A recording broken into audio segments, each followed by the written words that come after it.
Hey there mga my love Pisces! Thank you po sa inyong walang sawang suporta, no? At pagmamahal. So yun nga mga babes, no? Hi pala sa mga new subscribers. Ako po si Ian, welcome tuloy. At sa mga returning viewers and subscribers, marami pong salamat dahil you're always here na nakatambay, no? So kung hindi nyo pa alam, meron pa po tayong isa pang channel. Ang link po niyan is nasa ating description box. Malaya din po kayong tumambay dyan at sa mga nandiyan na maraming thank you at huwag niyo kalimutan na piliin niyo lamang yung mga mensahe na feeling connected talaga kayo ha, yung nagre-resonate talaga for you guys. Kasi nga, hindi naman talaga ito for everybody. Alright? So, just pick up only the messages na tingin mo ay para sa'yo. Yung feel drawn ka talaga. Yan, no?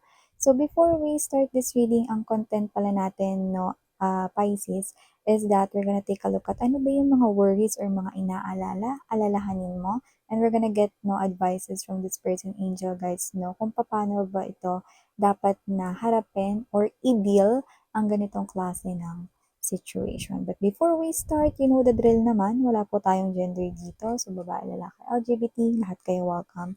And even cross-watchers ni Pisces, welcome din po kayo mga babes.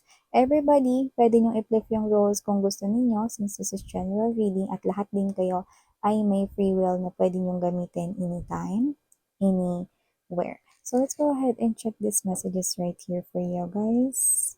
Archangel Michael, thank you so much for being present here in this reading. Can we get messages right here? Ano ba itong mga alalahanin, mga worries ni Pisces dito? At sana mabigyan niyo po sila dito no, ng tamang gabay kung paano nila dapat naharapin or i-deal ang mga ganitong klase ng situation. Thank you so much. This reading is intended for my Piscean people out there and for those na may Pisces in their natal and birth chart and even cross-watchers ni Pisces. Just speak only what resonates, guys. What are these worries na iniisip, inaalala ni Pisces, and how will Pisces deal this type of situations right here? Pero una sa lahat, gusto kong sabihin sa inyo na ang pagsubok ay temporary lang. Okay? Hindi yan permanente. Okay? Kaya in short, malalampasan nyo rin yan, Pisces. Now, let's get into your reading na. So you have here, Pisces, the Queen of Cups energy. You also have here the Temperance energy, the Nine of Coins, Lover's card energy, Devil ay present rin dito. You already now have 3 major arcanas present right here. There's an interfere ng energy ng universe dito na sa situations malaki yung kinalaman ni universe kung bakit yun nangyayari sa iyong life. Knight of Wands ay present rin dito. Bottom of the deck we have here is the Page of Wands energy to the Ten of Wands energy.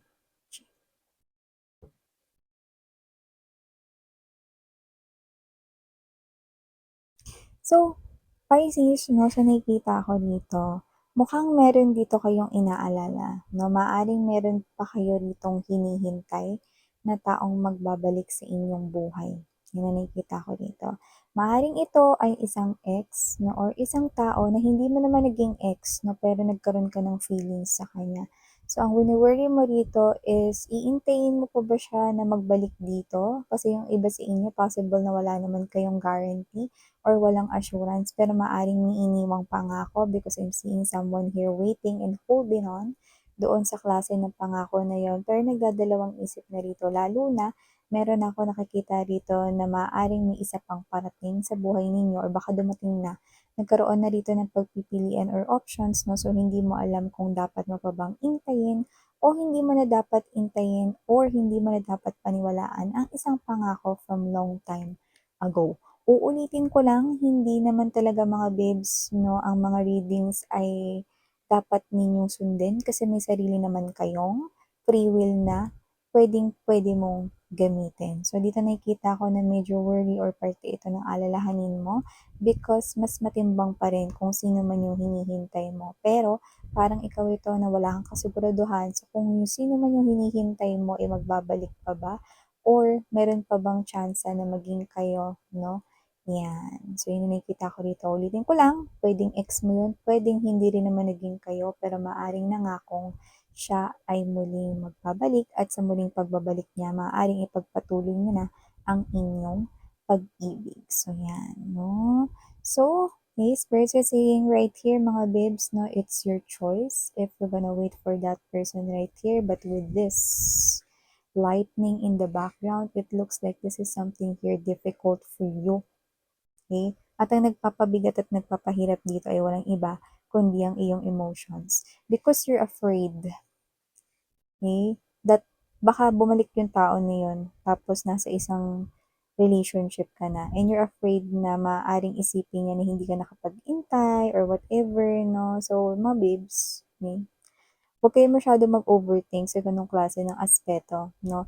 Isipin niyo lagi yung sarili ninyo, no? Lalo na kung sino man yung taong nangako sa inyo tapos nawalan siya ng balita or nawalan kayo ng balita about him or her, no? Meron din siyang pagkukulang doon. Kasi kung sakali mang babalik siya pero wala man lang siyang paramdam or wala man lang siya ritong pasabi, no? Na muli siya magbabalik sa life ninyo, no? Aba, hindi naman kayo manghuhula at hindi naman lahat ng manghuhula ay alam ang hinaharap, 'di ba? So, nakikita ko rito, no, na gumawa kayo ng desisyon sa kung saan mahihinto ang inyong suffering. At nakikita ko rito na kung sino man yung parating sa inyo or dumating sa inyo rito, kaya kayo nagdadalawang isip na kasi worth it naman at nakikitaan mo naman ng effort yung tao na yan at nakikita mo naman na ramdam mo na may malinis siyang intensyon sa'yo. Yan. So, nakita ko dito na isa sa mga alalahanin mo dito, Pisces, no, is maaaring meron ditong energy kung saan posible na meron ritong bagay, no, na iniisip ka sa yung trabaho or meron ka ritong kailangang i-deal sa trabaho, no? So, either benefits yun, no, na possible na nakukulangan ka or hindi ka masyadong satisfy o kontento dun sa benefits na nare-receive mo sa kumpanya or yung sahod mo mismo or yung salary mo, no, or meron ka ritong mga nakakasama na mga hindi mo masyadong bet, no, or hindi mo masyadong like na mga co-workers, colleagues dito, no. Pero dito mga babes, no, nakikita ko rito na kung mahal mo naman yung trabaho na yan at nag enjoy ka naman diyan, no, spirits are saying na hindi mo yan kailangang bitiwan. Kasi lahat ng mga ginagawa mo, no, at nagpapakita ka ng interest, no, at pagmamahal dun sa work mo, no, possible na magbunga pa yan in the future. Huwag ka lang mag-pay attention sa mga tao sa paligid mo, no, especially sa mga bashers, no, and mga bullies, kasi hindi yan mawawala. If you will step into another work or into another area, no, na may kinalaman sa iyo ritong kaperahan, no, meron at meron ka pa rin mga makakasamang mga people, no, na mga possible na mag-trigger din sa'yo, no, kasi alam mo they're everywhere, okay? So, hindi nawawala yan, no, lalo na nasa loob din sila ng earth, no, bilog ang mundo mga babes, no, at maliit lang ang mundo. Kaya, makaka-encounter pa rin kayo ng mga tao dito. And remember na hindi mo naman kailangan i-please ang lahat, no? At magpatuloy ka lang dito. Mind your own business kasi malaki, no? Nakikita ko rito na success, no? Or improvement na magagawa mo sa buhay mo, no? So, wag kang umalis dahil lang sa mga yan, no? Dahil hindi mo sila nakakasundo or dahil may mga bagay na ayaw ka dyan, no? Pero kung mahal mo naman yung trabaho na yan, malaki yung motivation at inspiration na magagawa niyan sa'yo. Okay? As long as you love what you're doing and that you have this full interest, no, in doing that, okay? There will be no problem at all, no? Pero syempre, kung nandoon ka sa sitwasyon na hindi ka nag-i-enjoy sa lahat at parang you feel so exhausted na, then, okay, do a different decision, 'di ba? Pero gawin mo yung desisyon na tingin mo is yung magiging satisfied ka and syempre yung hindi mo pagsisisihan. Ito hindi to para sa lahat, no? Pero nakikita ko rito na possible mga babes, no, na meron ka ritong person na hindi mo gusto, no? Pwedeng iba sa inyo, pwedeng ex nyo siya. Possible na either makita mo siya sa isang building kung saan ka nagtatrabaho or worst things worst, posibleng maging katrabaho mo siya. And this is not just your ordinary ex because this is the ex right here na pinagpalit ka. with the third party situation. Uulitin ko lang, hindi yun para sa lahat. Pero marami-rami sa inyo ang hindi nyo pa yan alam.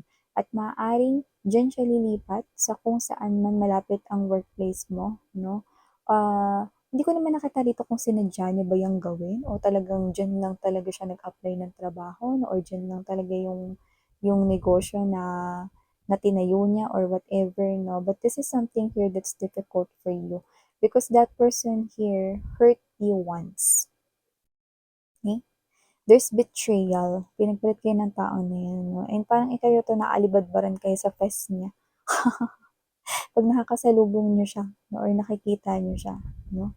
So, nakikita ko na yun yung bagay na posibleng specific na kinakaharap ng ating ibang Piscean viewers out there. Pero tandaan ninyo, no? I-avoid nyo lang siya at wag nyo na lang siyang pansinin, no? 'Di ba? Ayun, napasintabi sa mga kumakain. 'Di ba pag may nakita kayong siga, no, sa daanan, no? Alam naman natin 'yun yung mga hmm, ng mga aso, no, pusa no, na nagkalat sa kalye, no? Tingin mo ba tinatapakan mo 'yun? Hindi 'di ba iniiwasan mo. Isipin mo na lang isa siyang 'di ba? Naiwasan mo na lang. Eh, kasi hindi siya makabubuti sa'yo. Tama? Hmm? So, iwasan mo na lang yung negative energy niya. Yan. Negative energy pa rin po siya, yes, you heard it right, no? Walang pagbabago, no? Kung meron man siyang girlfriend-boyfriend ngayon, no? For sure, meron pa siyang ibang kausap. Okay? So, maliban dyan, nakita rin ako ng worries dito sa'yo, Pisces, no? In terms naman dito sa, I think, meron ka ditong parang problem na hindi naman as in problem, no, at first. Kasi kung ito man iusaping loan, parang ginamit mo naman yung pera na yun for good. So, maaring nag-loan ka before ng malaking amount, pero may napuntahan yun, tapos hinuhulog-hulugan mo siya. No? So, parang kayo to na parang nagwo-worry ka dito, no? Kasi parang your budget, no, is parang tight ngayon, and then magki-Christmas or holiday season na, and then meron pang iba na parang may upcoming travels or gala pa kayo dito, no? So, I think this is something here na posibleng nahihirapan kayo na solusyon ngayon. Pero spirits are saying na huwag kayo mag-alala because meron kayo dito mahahanap na side hustle or sideline or racket kung saan maganda ito, no, na makadagdag, no, at maaring dun mo pa makuha, no, yung expenses na ipangbabayad mo dyan sa mga loan na yan, no, at hindi maapektuhan dito yung itinabi mong pera. Yan. So, sabi ko nga sa inyo na for you to be able, Pisces, na makapag-isip at makita yung mga offers na ganyan is huwag kayong mag-negative thinking. Mahirap yun, miss yan, lalo na kapag nasa swamp kami ng problema. Yes, you're right because you are just human being. Ang tao, may natural talaga silang ganyan na characteristics, no? Kung saan, pag may problema, even though they're not thinking about the problem, it just pops out, diba? Sa kanilang mind. That's the nature of human being. However, you are the master of your mind. You are the creator of your life. If you gonna choose to swamp dyan sa pag-iisip ng problema instead of finding a solution, then darating na yung time na yun na kakailanganin mo yung money, hindi mo na mapapansin yung mga nagsusulputan ng mga offers for the side hustles, sidelines, rackets na pinagbabanggit ko sa inyo. Because yun nga yung solusyon na ibabato sa inyo ni universe rito, no? At hindi yan bato. Tinapay ang ibabato niya sa inyo rito, no? Dahil yan ay pagpapagaan, no? Parang 'di ba, ang tinapay na malambot mga babes, no? Kahit nga yung tostado 'di ba? Masarap yung kainin 'di ba? So nakikita ko dito na yun yung solusyon, no? Dun sa yung problema, no? Diyan sa bagay na yan. So nakikita ko rin dito na meron kayong isang bagay na inaalala rito, Pisces. Kasi sa tingin ko dito, parang meron ditong energy sa paligid mo. So hindi ko alam kung sa pamilya mo ba to or isa sa mga kaibigan mo, no? Nakikita ko rito na parang medyo ilag ka sa kanya. So, posibleng hindi mo siya masyadong pinapansin, hindi mo siya masyadong kinakausap, medyo umiiwas ka sa kanya rito, no? But it looks like this is something here na nasa close soul tribe mo. Like, let us say, your sibling might be your father, your mother, or your relatives, or even your closest best friends, or close friends, no? So, nakita ko dito na parang ayaw mo muna silang kausapin, 'no?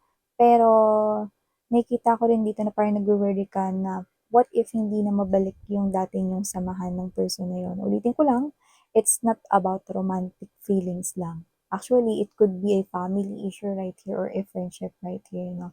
Spirits are saying, don't pressure yourself, don't rush. 'Di ba lahat naman, no, is narinig na yung time heal all wounds, no? Kasi dito nakita ko na iba-iba yung yung sugat, yung lalim ng sugat, may malalim, may mababaw, 'no? At kung paano man 'yan made-deal, 'no, let time do it, 'no? Eh, kasi alam mo, kahit naman sobrang galit ka sa isang tao, 'no, darating yung day na wala ka ng nararamdaman na pain, wala ka na ring nararamdaman na galit.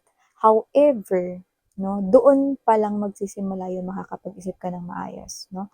If you will go back to paano mo pinakitunguan yung tao na yun before nung bago pa nagkalamat ng inyong sitwasyon or will you just continue 'no, to be silent about the situation and do nothing, 'yan 'no?